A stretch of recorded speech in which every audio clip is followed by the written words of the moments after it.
Commerce and Consumer Protection Committee will please come to order. It's Tuesday, April 8th, 2025. It is roughly 12:35 p.m. and we are in room G15 at the Capitol. A quorum is present. We're going to start with Senator Klein's Senate File 2216. Senator Klein, Omnibus Commerce and Consumer Protection Bill. I understand you have an A6 amendment.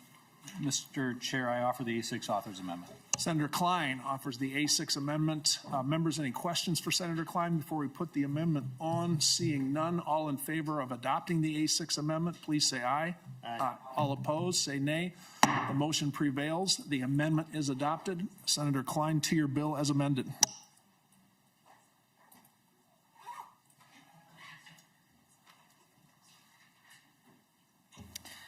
Thank you, members. I'll have some closing comments about the bill after we all understand what is in the delete everything amendment. But at this point, I will turn it over to staff to run through the bill. Mr. Chair and members, thank you. I will just do a brief walkthrough of the spreadsheet, which you should have in your packet. Just the Senate provisions, and I'm going to highlight just the change items, but if there are any questions about other, base appropriations, we can get to those. So on the Senate columns, which are the columns to the right on the spreadsheet, the first change item would be on line 18. And this is a version of a governor's recommendation for additional staffing in the securities unit under financial institutions at the Department of Commerce, $441,000 per year from the general fund, and that is to support an estimated 3 FTEs in the unit, and that is supported by revenue, which I'll highlight later in the spreadsheet. Next on line 33 is an operating adjustment for the Department of Commerce in the Administrative Services Division, and this is from the general fund, totaling $2.585 million in 26-27 and $3.726 million in 28 and 29. The next three lines, 34 through 36, have to do with the provisions for common interest community ombudsperson and registry development. Line 34 is the staffing costs for the ombudsperson provisions in the bill. This would total $696,000 in 26 and 27 and in 28 and 29. Line 35 is one-time costs in fiscal year 26 for the development of the CIC registry. That would be $500,000 for development, and then an additional $25,000 each year for maintenance of the registry. And that is also from the general fund. And then line 36 is staffing to develop and support the registry. One-time costs in fiscal year 26 and then in 27 ongoing would total $169,000 in 26 and 27 and $74,000 in 29. Going down to lines 48, 52, and 55 all have to do with the transfer of staffing and responsibilities of the Commerce Fraud Bureau over to the Bureau of Criminal Apprehension in the Department of Public Safety. So these are reductions of appropriations relative to base for shifting the responsibilities to another jurisdiction. So on line 48, that's a general fund reduction of $2.23 million each biennium. Line 52 is a reduction to the workers' compensation direct appropriation, $430,000 each biennium. And then on line 55 is a reduction of a statutory appropriation in the special revenue fund from the insurance fraud prevention account and the auto theft prevention account, currently appropriated statutorily to the Department of Commerce, and that would total $16.2 million in 26 and 27 and the next biennium as well. The next change item would be down on line 92. This is a reduction from base one time of $64,000. This is under the insurance division from the family and medical benefit insurance account in special revenue. So that appropriation would zero out in that division. Let's see. The next change item is on line 114.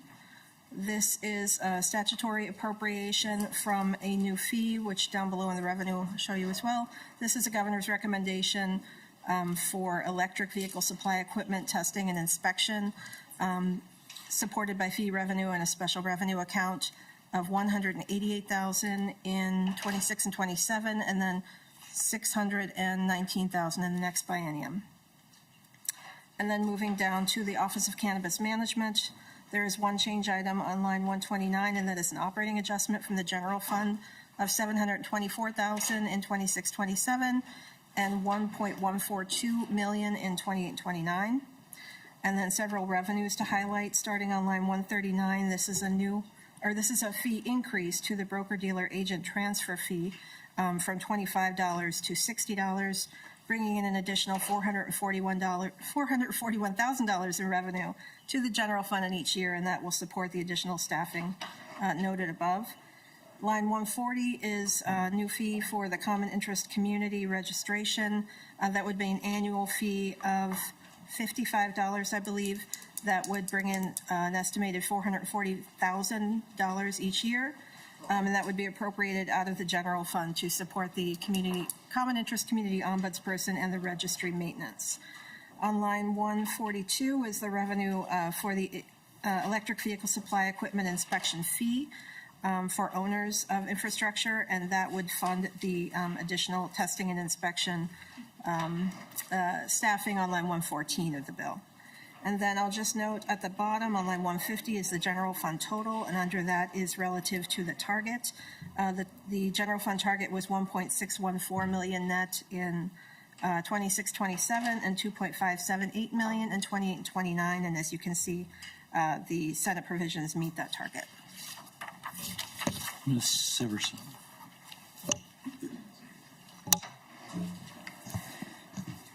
Thank you, Mr. Chair. We'll walk through the Omnibus bill at a very high level and touch on the specific bills that are included in each article, as well as any changes made to the language. There is a more detailed bill summary in your packets. Article 1 reflects the appropriations that Ms. Boyd just walked through on the spreadsheet. Article 2 contains policy related to financial institutions. This article contains language from the following Senate files: Senator Klein's Senate File 2476 and Senate File 2216, which are both department bills. Senate File 2476 found in sections 1 and 2, 5 to 8, 10, 12, and 13 makes some technical changes and allows the department to make fee changes, allows financial institutions to close deposit accounts for certain behaviors, and allows for automatic renewals for safe deposit leases. Senate File 2216 in Section 11 changes the amount of a transfer fee. Senator House Senate File 2296 found in Section 3 makes a change to the definition of conventional loan. Senator Duckworth's Senate File 2822 in Section 4 and 14 allows a notice of default and foreclosure to be provided electronically. Compliance is optional with respect to conventional loan mortgage documents dated between August 1st, 2024 and July 31st, 2025. Senator Dames's Senate File 1758, found in Section 9, allows the Minnesota Insurance Guarantee Association to request financial information from an insured. I'll hand it over to Mr. Hudala to go through Article 3. Mr. Hudala. Thank you, Mr. Chair, committee members, and Ms. Severson.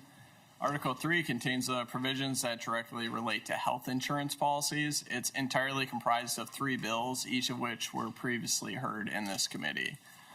Specifically, sections 1, 2, and then 4 through 9 of the article come from the second engrossment of Senate File 2477, which is a Department of Commerce policy bill. These sections modify certain Medicare supplement provisions, including a change which would allow insurance companies to impose a 10% penalty on individuals who enroll in a Medicare supplement plan outside their initial open enrollment period. In addition, the language in front of the committee today varies from Senate File 2477 in one way. It now incorporates an amendment that was offered by Senator Dames when the bill was heard in this committee.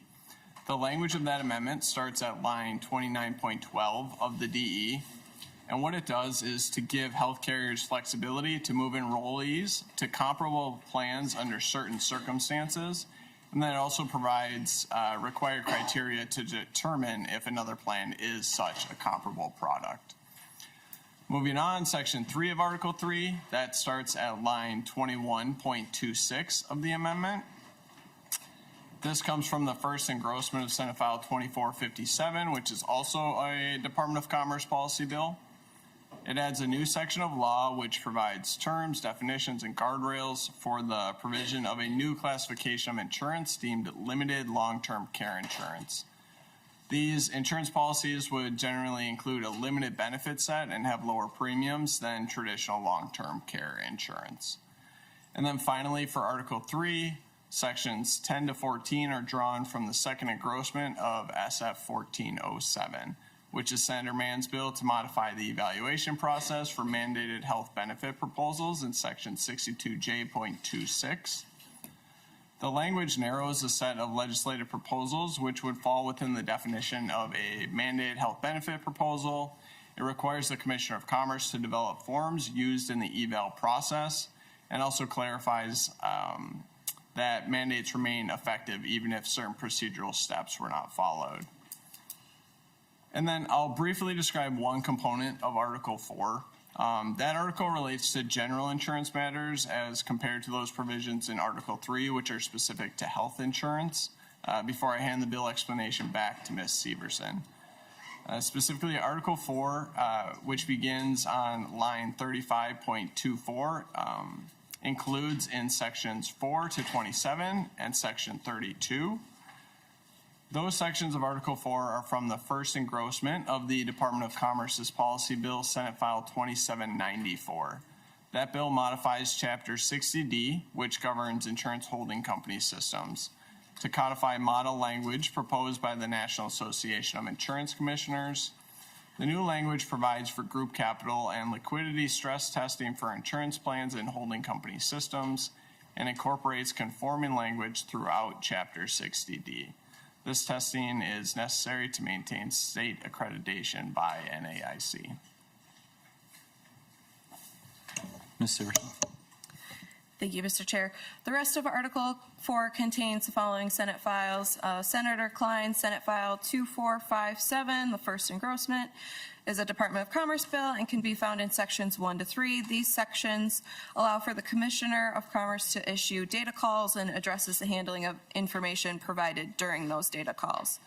Senator Umu Verbatim, Senate File 665, is found in section 28 and amends the time requirements for midterm cancellations. Senator Seeberger, Senate File 2420, is found in section 29, requires insurers to deliver a copy of an insured's automobile or homeowner's insurance within 21 days of a request. Then Senator Jasinski's Senate File 950, the first engrossment, is found in sections 30 and 31. This language permits an insurer to apply for a certificate of title for a vehicle if certain requirements are met, and provides notice requirements related to salvage vehicle auctions. Moving on to Article 5. Article 5 contains miscellaneous commerce policy provisions, which are found in the following Senate files. Senator Paz and Senator Marty's Senate File 1063, the second engrossment, is found in sections 1 and 10. These sections establish a common interest community ombudsperson and a common interest communities register within the Department of Commerce. One change to note can be found on page 79, lines 4 to 6. Previously, this language contained a tiered fee system. The language here reflects an annual registration fee of $55 for all common interest communities or similar associations. Senator Francis' Senate File 872, as amended in committee, can be found in sections 2 and 3. This language relates to new motor vehicles participating in auto shows. Senator Rasmussen, Senate File 2422, the second engrossment, is in sections 4 and 5. This allows a telephone company or telecommunications carrier to discontinue services to an area if certain requirements are met. One change to note is that under Section 4, the Public Utilities Commission will be able to assess fees for the actual commission costs of administering the duties in Section 5.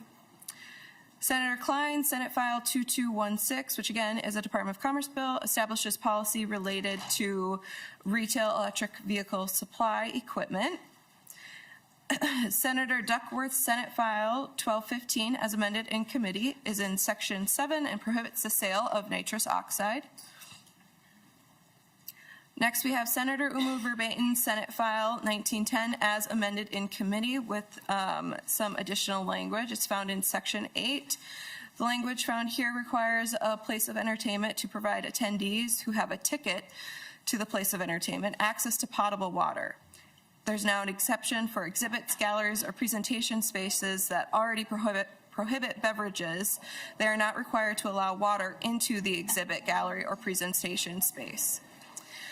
In Section 9, we have some new language that amends Section 325G.24. Currently, in this section, termination of an at-will membership is effective upon notice.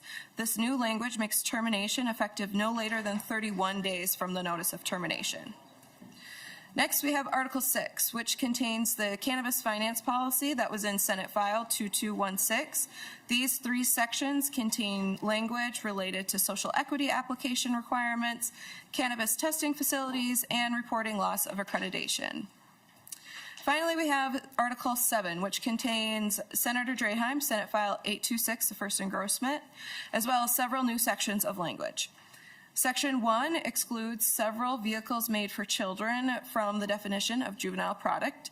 Section 2 exempts the sale of a product that contains intentionally added PFAS in internal components that do not come into direct contact with a person's skin or mouth during reasonably foreseeable use or abuse of product from the prohibition found in that section of law. Section 3 is the language from Senator Draheim, Senate File 826. This excludes several products from the prohibition found within that section related to cadmium and lead. Section 4 exempts covered products that contain lead used in internal components as long as it meets certain requirements from a prohibition against importing, manufacturing, and selling products containing lead. And then Section 5 exempts Class B firefighting foam used in hangar-fixed firefighting systems at an airport until January 1st, 2028, from the prohibition against manufacturing and selling Class B firefighting foam containing PFAS. Thank you. Thank you, Ms. Severson, Mr. Huddle, and Ms. Boyd. We now go to testifiers. We have 8. Call forward Grace Arnold, Commissioner, and Eric Taubel.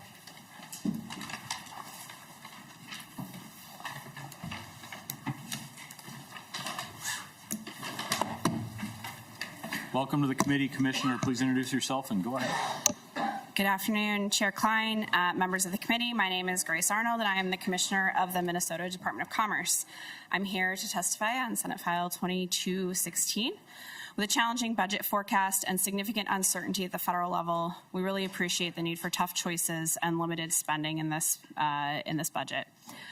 We appreciate the inclusion of an operating adjustment for the department. This is an essential investment in good governance that will fund much needed improvements to our IT infrastructure, as well as resources to help absorb increasing staffing costs such as salary increases, insurance, et cetera. Senate File 2216 includes a portion of the securities staffing package put forward in the governor's budget.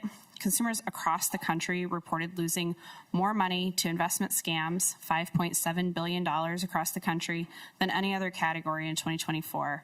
That amount represents a 24% increase over 2023. Without the capacity to provide oversight and accountability, consumers are more susceptible to fraud or inappropriate administration of their assets by registrants. Senate File 2216 is a step in the right direction, and the department hopes the Senate will consider the full securities package in the governor's budget. Next, I'll talk about electric vehicles. As more Minnesotans drive electric vehicles, we must ensure that consumers are getting what they pay for. The EV charging fee in SF 2216 will allow the department's Weights and Measures team to test and inspect electric vehicle supply equipment on a routine basis. And I want to thank the committee for including this investment in this bill. I'll point you to our written testimony for the details on the policy provisions in the legislation. I just want to highlight a couple of items. So first is to thank you for including a must-pass item for us, which is the NAIC model legislation on group capital and liquidity stress testing. Exciting provisions as they are. These changes must be adopted by January 1st, 2026 in order to remain in compliance with our NAIC accreditation standards and to ensure a uniform regulatory environment for insurance companies that are domiciled in Minnesota and may do business across the country. We also appreciate that the Commerce Committee has had to make tough choices on the Medicare supplemental market. Our proposal in Senate File 2216 seeks to balance the beneficial consumer protections passed in 2023 with legitimate concerns about the market's stability and risk of adverse selection. We look forward to continued discussions on this issue. Finally, I'd like to state that we have concerns with the guaranteed renewability language in this bill and recommend adoption of the department's policy language, which allows health plans to discontinue individual health plans with low enrollment while preserving the department's authority to review plan termination to ensure it's in the best interest of Minnesotans. So thank you, Chair Klein and the committee for the work that went into this omnibus and policy bill. We look forward to continuing our collaboration as Senate File 2216 continues to go through the legislative process. Thank you. Commissioner. Interim Director Taubel, please introduce yourself. Thank you, Chair Klein. My name is Eric Taubel. I'm the Interim Director of the Minnesota Office of Cannabis Management. I'm here today in support of Senate File 2216 and the key provisions it carries from the Office of Cannabis Management's proposals. This includes the recommendation to change the process by which we issue cannabis testing facility licenses. This will help support a timely market launch that will prioritize the health and safety of the market.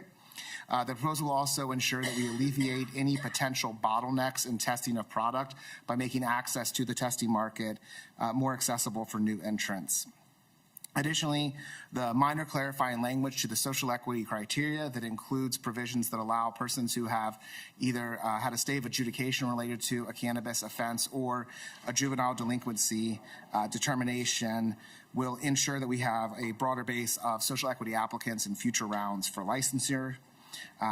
The provisions that extend the availability of the Can Renew grant ensure that beyond the 2024 biennium, that we'll have the use of the full amount that was appropriated last session into community reinvestment grants.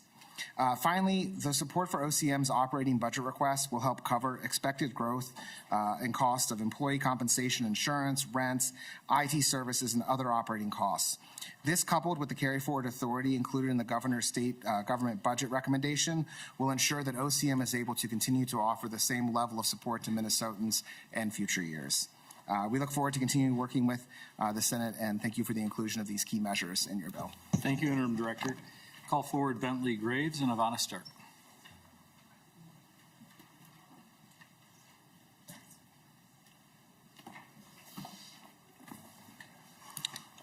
Mr. Graves, please introduce yourself and proceed. Thank you, Mr. Chair and members. My name is Bentley Graves with the Minnesota Chamber of Commerce. I do appreciate the opportunity to provide just a little bit of feedback on the A6 today. In particular, I wanted to discuss a few concerns that we still have with regards to Article 3, Sections 10 through 12, related to the 62J mandate review process. This is a process that we've been heavily invested in for a number of years, largely because the majority of our members buy insurance for themselves and their employees in the state-regulated, fully insured market, which is directly impacted by the decisions the legislature makes with regard to health insurance mandates. There are a couple pieces in this proposal that still bring to us some concern. First and foremost, we still continue to have concerns with the extent to which this proposal would narrow the definition of health insurance mandate in statute and would, among other things, remove from that definition mandates related to cost sharing, which is a not uncommon feature of several proposals brought forward recently. We also have concerns about the provision of the proposal that would not require the submission of legislative text for evaluations going forward.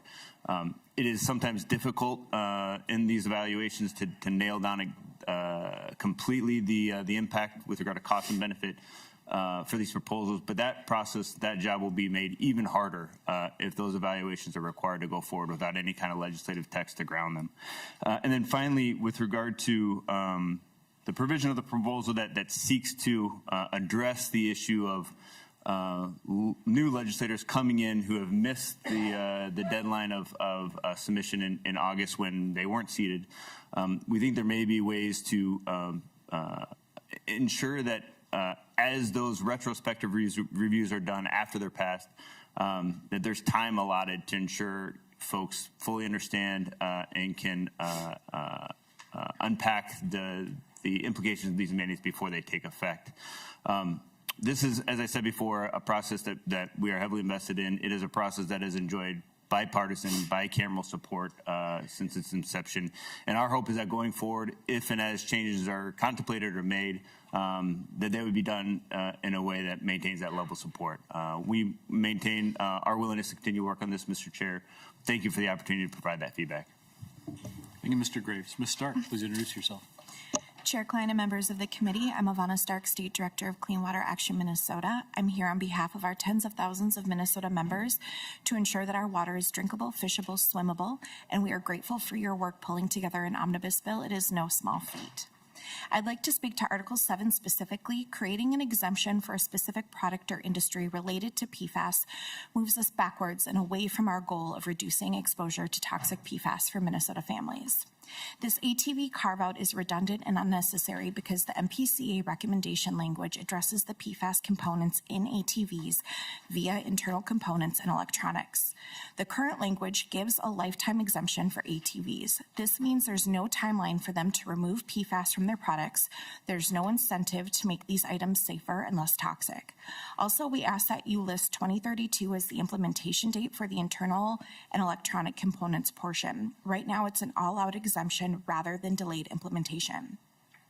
A few months ago, a general manager of a motorsports store shared two emails, one from Honda dated December 20th, 2024, and another from Yamaha dated January 3rd, 2025, just 2 days after the law took effect. These emails acknowledged the new PFAS regulations, but by then it was too late for retailers to adjust their inventory. These manufacturers were aware of Amara's law by mid-2023, yet they allowed businesses to purchase inventory they would not be able to legally sell. This tactic unfairly placed the burden on small businesses, using them as leverage to argue that implementation is too difficult and too costly. Minnesota businesses should not be blindsided, but this is not a failure of the law, but of the industry's refusal to prepare.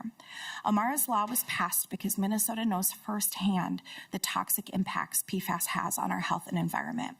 To go backwards now would tell the rest of the country, and they are watching, and the world, that Minnesota is willing to cave. The chemical industry withheld information and lied about PFAS impacts for over 70 years. In closing, I urge the committee to remove this exemption specifically called out on lines 83.18 through 83.25 related to ATVs and add a timeline to the rest of the language so that Amara's law can be fully implemented by 2032 and Minnesotans are protected from forever chemicals. Thank you. Thank you, Ms. Stark. Can we have Michael Strand and Nora Strand come forward?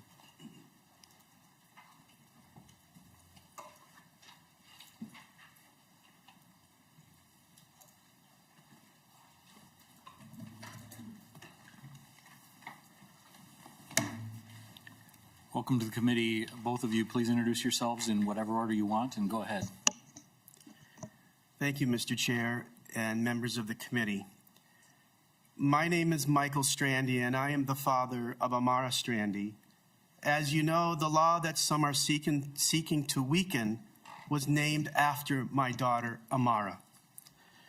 2 years ago, Amara reminded all of us what is at stake if forever chemicals are allowed to continue to be in the many products that are unnecessary, especially products geared towards children. The amount of scientific evidence on the harms of PFAS continues to mount. In a recent sworn deposition, former lead toxicologist of 3M, Dr. John Butenhoff, spoke of how dangerous forever chemicals are to people, even in small amounts. A researcher from the University of Southern California, Dr. Lita Chatsi, has found a link to liver cancer in children with PFAS chemicals. Dr. Jesse Goodrich, also at the University of Southern California, in a study of residents of Los Angeles and Hawaii, was able to find a direct link to PFAS chemicals and hepatocellular carcinoma, a form of liver cancer. The tiny amount released by a particular product most likely will not harm you. But science has informed us that PFAS is bioaccumulative. The effects of forever chemicals on our bodies is death by 1,000 cuts. Everyone in this room has been poisoned by companies who continue to show that they do not care that they have poisoned you. Studies show that we have approximately 5 times the level of PFAS in our blood that is deemed safe. Each one of us has a time bomb inside of us. Your children, your grandchildren have that same time bomb inside of them. If you support weakening Amar's law, then you will be telling your constituents and their loved ones that you also do not care that they continue to be poisoned.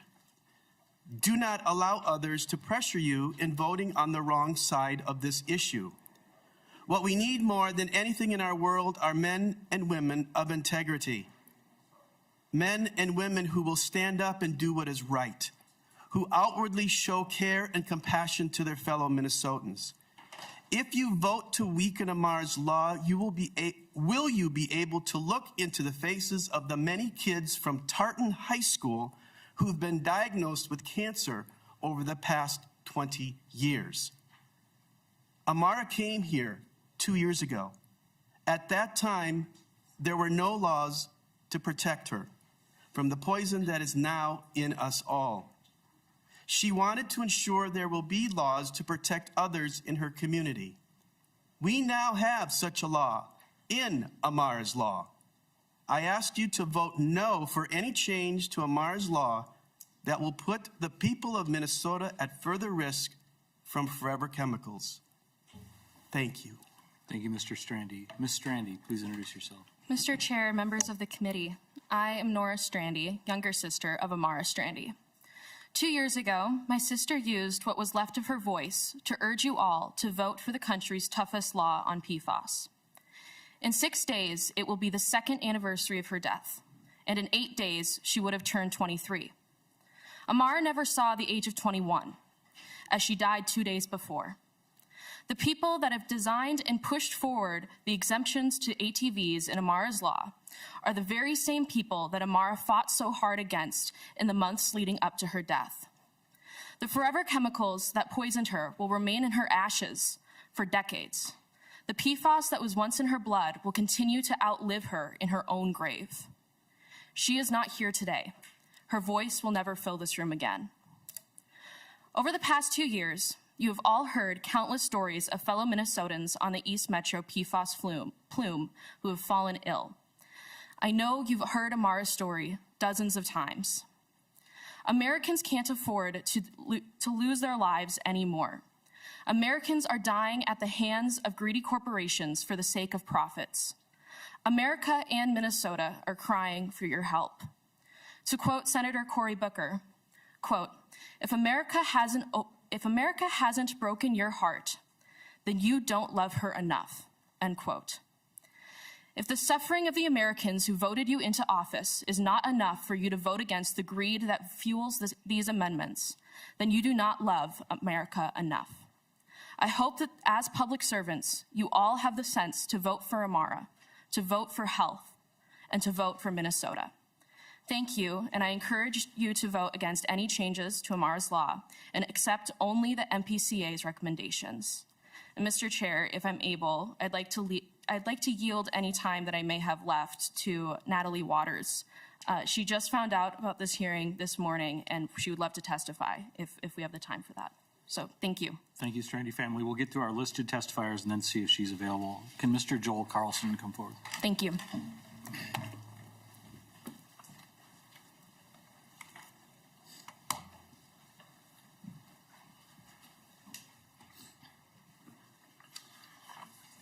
Welcome to the committee. Please introduce yourself and go ahead.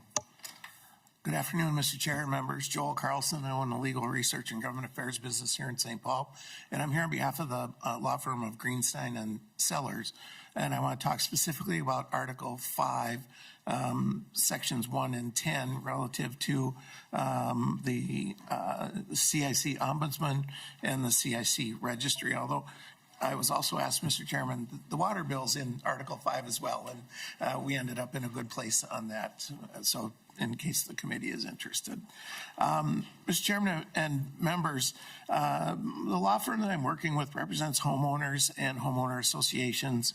I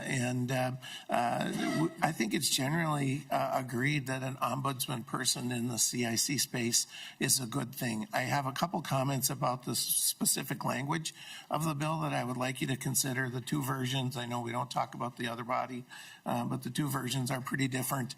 And so I think there's ample time to homogenize the concepts. One of which is on page 66, line 116, the guardrails around the ombudsman about what kind of disputes they want to wade into. You may have very stale claims. You may have someone who has already adjudicated their claims, and there just is no either making them happier or resolving a dispute with a homeowner between the association. And I just think some tighter guardrails about what this office can do, I think would really be helpful. And to put it in perspective, you've allocated about a staff and 3/4 to this position, and there are 1.5 million people living under these associations. To put that in perspective, we've got about 100,000 people living in assisted living and nursing homes in Minnesota, and we have 29 ombudspersons regionally located. So the scope of what you're dealing with here is significant. So tightening up those guardrails, I think it would be helpful.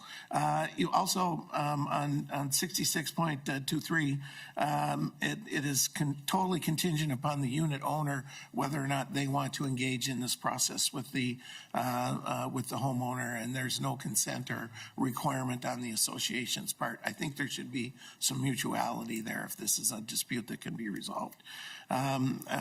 The other comment on this is relative to their ability to give legal opinions, which they can't. And every CIC document is a formal legal binding contract between the homeowner and the community they live in and how they govern themselves. So we're really tying the hands of the ombudsman of how they can help in these disputes. And on subdivision 7, the data that's collected, they are not all the data under this language is non-public. And I think that this is an area that I think we should explore. There isn't any data provision in the other bill. And so how this data is kept, I think, is really important. On the registry, Mr. Chairman and members, it is exceptionally broad in the definition. And in the definition of the registry, you are including on line 77.29 or similar associations. That will bring in every office condo, every storage condo that are popping up all over. You have live-work units, you've got 55 plus communities.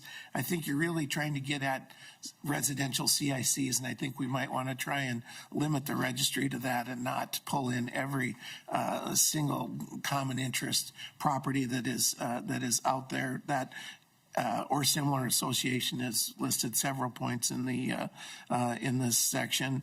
And then finally on subdivision 6 on enforcement, and I'm glad Senator Seeberger made it back because there's a provision in here that gives us significant concern.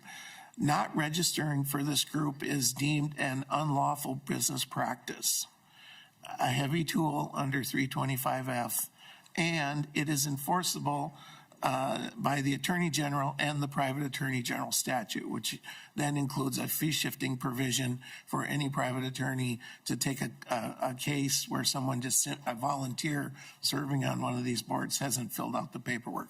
I think that's a very heavy enforcement tool. And at a minimum, I think if we're going to leave the Attorney General's enforcement as opposed to just the Department of Commerce, that we should make the Attorney General the exclusive enforcement authority so that you don't have the opportunity for the Private Attorney General statute to be used in this instance. It's something I support in many instances when there's fraud and abuse. This isn't one of those situations. Thank you, Mr. Chair and members. Happy to answer questions and work with the committee as this moves forward. Thank you. Thank you, Mr. Carlson. Are there members of the public who would like to testify, including Mrs. Waters? Come on forward.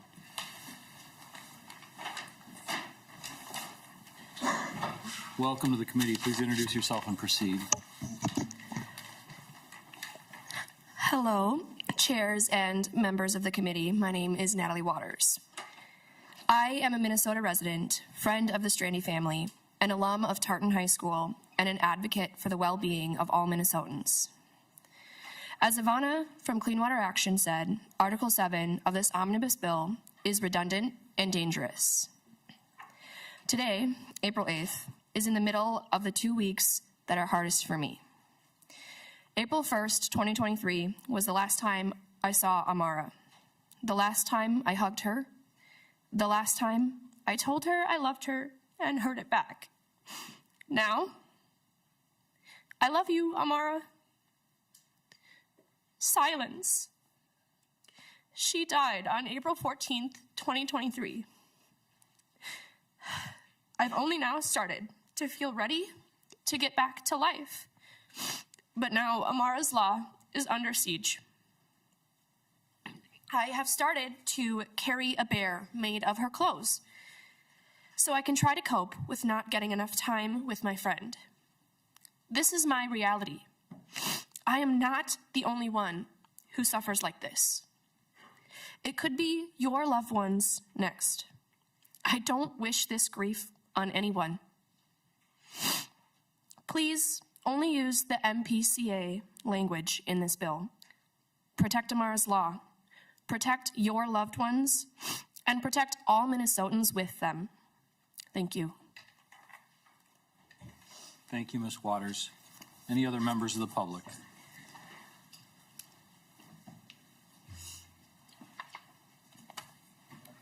Welcome to the committee, and just a reminder, we're only taking opposition testimony. If you're here in support of the bill, thank you so much. All right. Members' questions or comments on the bill as introduced? We will amend it on Thursday. Senator Duckworth. Thank you, Mr. Chair. I appreciate it. I have a couple of questions each to start off with for Ms. Arnold and Mr. Tabo, if that's okay. Thank you. We'll come back to the table, Commissioner and Director.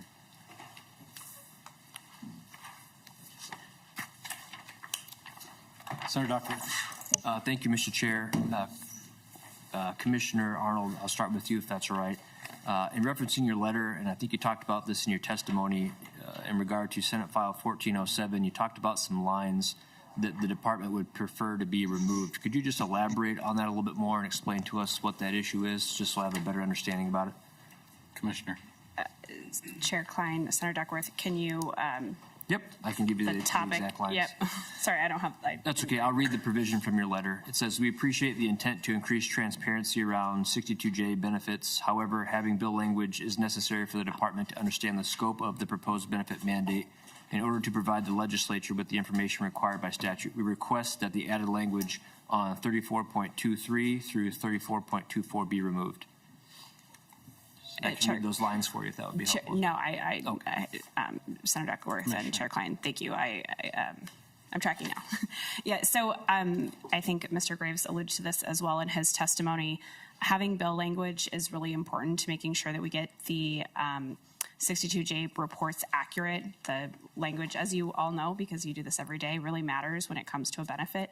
And so having bill language is really important to making sure that we give you all the information that you need in order to make the evaluations that you need as you go through the legislative process. So just a quick follow-up. If that language is not removed, what's the challenge or what's the issue? Chair Klein, Senator Duckworth, I think you'll get the impact is that you'll get less, your information won't be as good. We may have to make assumptions. We will have to, sort of intuit what the provision might be looking at. And if that's not the intent of the ultimate request, then you're not going to get the information that you'd like. Mr. Chair. Senator Duckworth. Thank you for that. I appreciate it. Switching gears, just below that in your letter, you talk about policy provisions with department concerns, and you talk about the guaranteed renewability. Could you just elaborate on that a little bit more and help me understand what it is the department sees as the issue there? Commissioner. Senator Klein, and Chair Klein, Senator Duckworth. So our proposal provides a little bit more review when you're switching plans, or when you're, so we're, trying to ease the burden of carrying a plan that has really low enrollment, right? That's a lot of work for a company to maintain. They have to do the rates, they have to do the filings, they have to keep the folks on the plan. Totally understand that. As you transition, making sure that there's really like that the person doesn't lose out in that process. Most cases you can transition to a plan that's functionally the same. It's not a problem, but just making sure that there's a bit of review there. Senator Duckworth. Thank you, Mr. Chair. I appreciate it. I think that's all I've got for you for now. But thank you, Commissioner. Switching to Mr. Tabo, please. Just a general comment for you. I know earlier in committee last week we had a bill that was more specific to cannabis, and this one talks about some other aspects of the department. I'm just curious, given some of the more recent outcomes of some court proceedings, are there any things that any language or modifications or changes to the law that you think we need to consider before the end of session as it pertains to some of that more recent court rulings or determinations or outcomes? Director. Mr. Chair, Senator Duckworth, no, the litigation where there was a court-issued order ties back to the pre-approval process, which was a piece of session law from last session that the office had moved forward. So it doesn't, it was standalone provision in the session law that's distinguishable from the rest of the statutes that govern the operations of the office. So at this point, I don't think there's any language that would be needed. Okay. Mr. Chair, thank you for that. I appreciate it. I'm going to hope that's the case with you as well. Could you give us any update as it relates to a timeline in regard to a compact that your office and the governor might be working on with some of the tribes here in Minnesota? Director. Mr. Chair, Senator Duckworth, appreciate the question. Compact discussions are ongoing with multiple nations, different stages for different nations. Obviously, they're one-to-one negotiations with the nations that have expressed the most interest, and I think we've had the most fulsome discussions. I think we're getting very close in the next couple weeks to having executed agreements on those compacts. Mr. Chair, just one more, thank you. So this kind of relates to the timeline question and when compacts may be in effect. I think I read in the news more recently, maybe this had to do with some of the court outcomes recently, that some folks are concerned that I think especially from a retail standpoint, cannabis isn't really going to be able to be sold until I've heard the beginning of 2026, I've heard the spring of 2026. And so my question for you is, number one, how accurate do we think that prediction is? And number two, are we going to be in a situation, or are Minnesota business owners going to be in a situation where they see a tribal compact take effect much earlier, far earlier than when they have the ability to actually begin to sell product or enter the market sometime in 26? Director. Chair Klein, Senator Duckworth, estimates that the first sales would occur in 2026. I don't ascribe to that worldview. I think the reality from my vantage point is that each of the different independent strains that are coming together to make up what will ultimately become the Minnesota cannabis market are all arriving to the start of the market at relatively similar positions. Related to the litigation you mentioned, the office issued a statement under my name that noted we've been approved for the adult use rules by the administrative law judge over at the Office of Administrative Hearings. We're in the procedural steps now to get the rules published.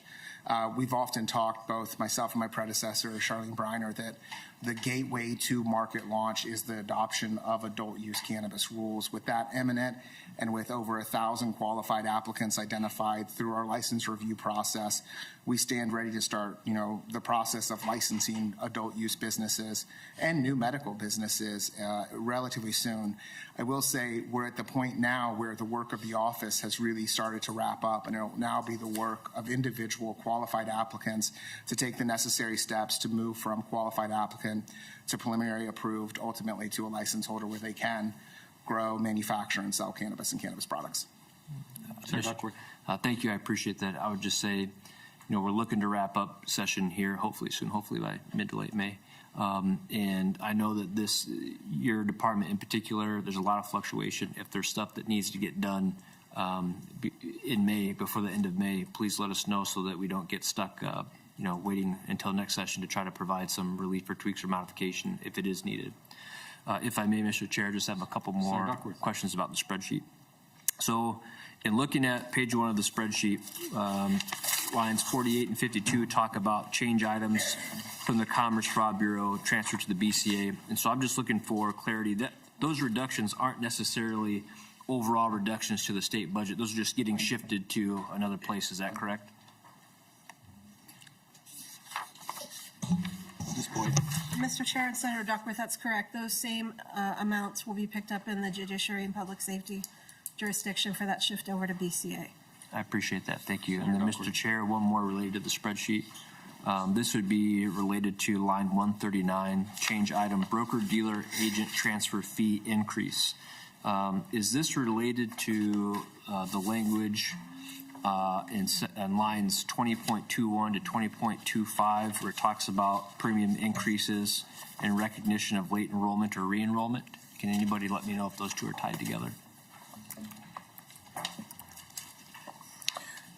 I think I can field that one, or the commissioner can, but no, the language you're concerned about at 20.21 and 20.25 is the supplemental medical Medicare language for those supplemental Medicare policies, sort of undoing slightly the Medigap language that we had a couple of years ago.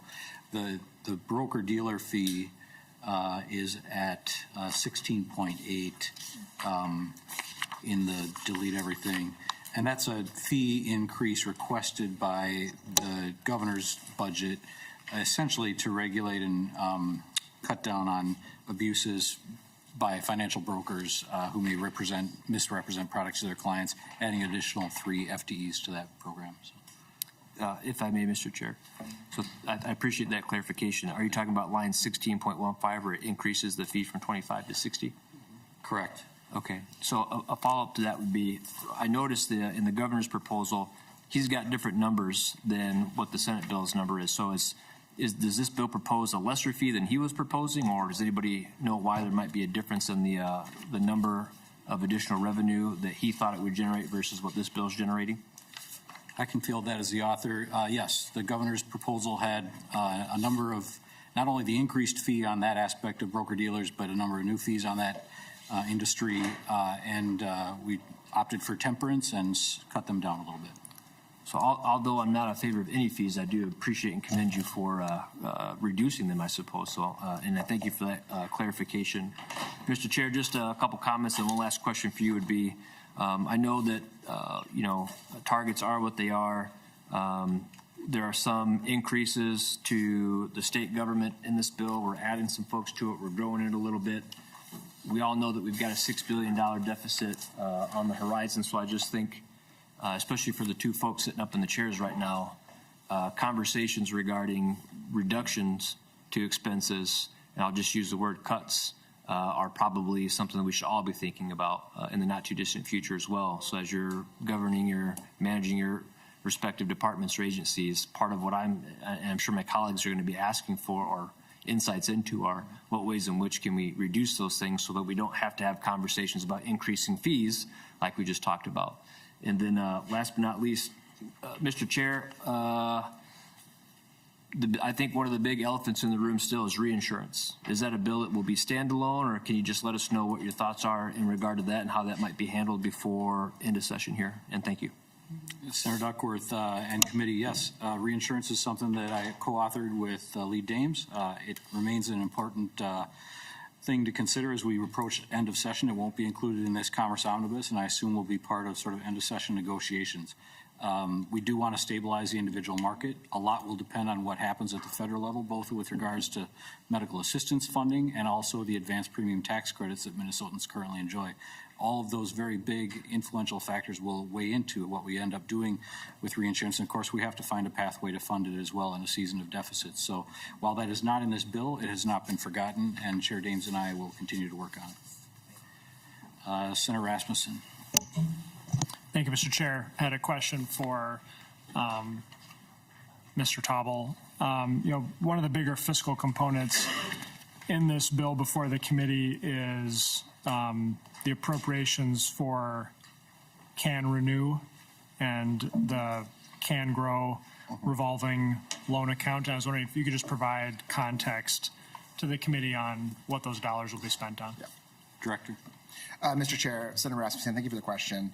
So I'll just split them up. Can Renew is the community reinvestment grant that invests in the communities that have been identified as containing large portions of people who qualify for social equity status in the cannabis licensing regime. That includes a number of categories, including people who have been justice impact, veterans, as well as communities that are identified as having sort of a series of metrics that identify a community in need of reinvestment. Those map on somewhat unevenly but semi-neatly to communities that were targeted for over-enforcement during the prohibition era of cannabis. The grants themselves, though, are not tied to cannabis in any meaningful way.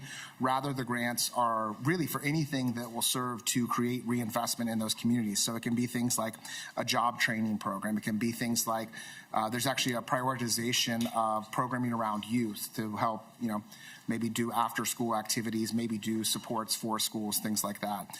So those funds are specifically targeted at communities that have been harmed or left behind, and it is, an annual grant program.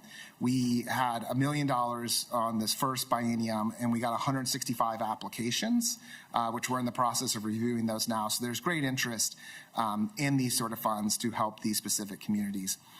Can Grow is a more targeted grant program that's aimed at the actual cannabis industry in terms of helping us accelerate people who want to get into farming or agriculture through cannabis. And so it's really designed, they're small dollar, I think it's a revolving loan program. It's small dollar designed to help people learn technical skills they'll need to both apply for a cultivation license and then also operate a cultivation facility. Senator Rasmussen. Thank you, Mr. Chair. And as a follow-up, in terms of, if we look at over the course of the next 4 years, there'd be $60 million going into Can Renew.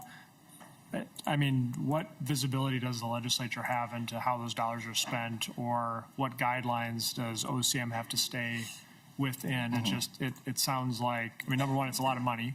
Yep. And number two, to me, it's just not kind of clear the guardrails on that program or how we would judge its success. Director. Chair Klein, Senator Rasmussen, thank you for the question. So I'll note at the top end that there's an annual report to the legislature about the work of the office, which will include the outcomes from our grant-making program. So there will be direct line of sight by the legislature into what the office is doing with those grant funds. I'd also just take a note to kind of talk about the office's approach to grant-making, understanding that the communities we're targeting, and especially in this first round, we're looking for newer programs. They're smaller dollar grants, $50,000 to $250,000. We've spent a solid year building a foundation of an equitable grant program that is rooted in accountability and rooted in safeguards for taxpayer funds. We took more time building the grant process, the grant review process, the grant administration process than we'll spend. And that's why we asked for the carry forward on that $1 million funds, because we understood that if you're going to do grant making, it's a serious undertaking to hand out taxpayer dollars, and we want to ensure accountability from the beginning to the end. And so part of what we've done is created a 100-page grant manual that will guide our grant recipients through the process from application to administration of funds. It also includes various oversight components by the office to ensure, for instance, when we're on an on-site visit for one of our grant recipients, that we can sit down together and do a reconciliation of expenditures to ensure that every dollar that was funded for a specific item, we have a receipt to tack back to that item to ensure the dollars were spent appropriately. And then again, at the end, the annual report will really be about how we sort of tie up the specific work those groups did into the broader mission of the Can Renew grants about community reinvestment and renewal. Senator Rasmussen. Thank you, Mr. Chair, and appreciate the response, Director. And it still just seems a little bit like a black box to me, I guess. And I worry that, the state, and we have these different buckets for nonprofits, and whether we look at the Workforce Development Fund or others, and it just, I think is something that I get, concerned about. And then all of a sudden we fast forward a few years and we just have this kind of nonprofit industrial complex that now gets built up around this source of funding. And I just want to make sure that we make sure it's going to places that are going to provide value to taxpayers. And so I look forward to learning more about that. But that's just one concern I have with kind of just the lack of visibility that we have into how those dollars are going to be used. Thank you, Mr. Chair. For your black box. Other questions or concerns from the committee? Senator Duckworth. Thank you. Sorry to make you come back to me, but just following up on Senator Rasmussen's point, if I may ask a quick question. Senator Duckworth. Is it kind of your idea, your understanding that at some point these grants will no longer be necessary, or are these something that taxpayers are looking at paying for in perpetuity? I guess really what I'm asking is, once the industry is stood up and people have been kind of funded and it's up and running, at some point will we stop, spending millions of dollars annually because we've created the industry, or is this something that we're going to be on the hook for indefinitely? Director. Chair Klein, Senator Duckworth, thanks for the question. I think I sort of have two answers. The first is, one, again, remind that the Can Renew grants in particular are sort of untethered to the industry itself, other than I think the anticipated revenues from the cannabis industry are in part how the reinvestment is covered. But I would note that, I think if Minnesota were able to invest sufficient funds such that we renewed every harmed community by prohibition to the point where we felt like we did it, I think it would be a real pat on the back to Minnesota, and that'd be great. But I imagine that the nature of blighted communities and communities that have been harmed by prohibition is that there's a lot of work to do and a lot of reinvestment available to put into those communities to ensure that every Minnesotan, whatever zip code they're in or wherever they are, has sort of opportunity and chance to sort of make a better life. Senator Duckworth. Thank you for that answer. I guess I'll just keep an eye on it into the future. And I could ask all kinds of questions about revenue or potential or anticipated or actually recognized revenue for the investment that we've made so far and continue to make, even though we're adding more people to the department. But I won't right now. Just know that I think Senator Rasmussen's point is extremely valid, especially given some of what we've experienced very recently as it pertains to nonprofits and grants and this, that, and the other. So I would just really encourage you, it sounds like you are, giving thought to oversight to these dollars going out to whoever. But continuing to bolster that oversight is going to be absolutely critical, because what I don't want to have happen is the next nonprofit issue or fraud scheme is related to OCM. I'm going to knock on wood for you and me and all of Minnesota, but that seems to be the route that's most susceptible to it. So thank you, Mr. Chair.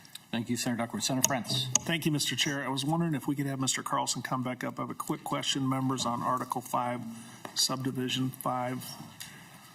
I want to...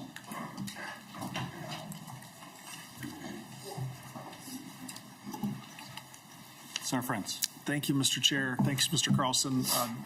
Do you mind commenting, Mr. Carlson, on this idea about the board member's email address and other contact information, how that compares and contrasts with the other work we're doing here? Mr. Carlson. Thank you, Mr. Chair. And Senator Frantz, the concern I raised about the data practice citation in the registry is that it is only the board members' email addresses and contact information that is private. But if you look over on page 78, the vast amount of information that they are asking for would be public. That includes their revenue and expenses for every CIC in the state, the master developer's plans, his plans for disposing of the property, all of which is private and confidential in my estimation, which would become public under this construct. And then if you look on 77.27, the management company has to disclose all of their information as well. And while I don't represent the management company, I think they would have a competitive reason to not disclose what their association fees and work is that's being done for the associations. That's all available and transparent to the people that are in that CIC, and they have an interest in it. But I don't think that the entire state has an interest in that private information. And so that's the point I was trying to make, Senator Frantz, that the board members' names absolutely should be private, but I think everything else should be as well. Senator Frantz. Thank you, Mr. Chair. Thanks, Mr. Carlson. I'm going to leave this to people who have spent more time on that issue, Mr. Chair, but appreciate the opportunity to just throw a little light on that. I don't know that there's a position on the other body and just want to put it on everybody's radar. Thank you. Appreciate that. Just to follow up, Mr. Carlson, I know that a lot of times things this time of session, come to a head and we move very quickly, but in early February, this bill was heard in judiciary where they would typically answer questions about data privacy. Were these concerns raised at that time? Mr. Chairman and members, I haven't had a CIC fight for about 6 years at the Capitol, and I've just recently been engaged in this one. And so I did hear the bill in Senator Latz's committee, and I'll have to beg for his forgiveness. But I have an interest in all the bills you hear, Mr. Chairman. Sometimes we have a heightened interest in bills, and now my interest is heightened. Well, Mr. Carlson, they do sound like concerns we should think about, and I'm open to continuing discussions as we go into conference or into markup of the bill. But as I said, the bill did pass through judiciary. So yes, and I appreciate the lateness to the game. There's a bigger bill in this arena that's moving forward, and I really hope they move together so that we don't do one thing and then rush to do something else. I think they need to homogenize these efforts, and that's my goal. So, other member questions? Thank you, Mr. Chair. Mr. Carlson, Senator Rest.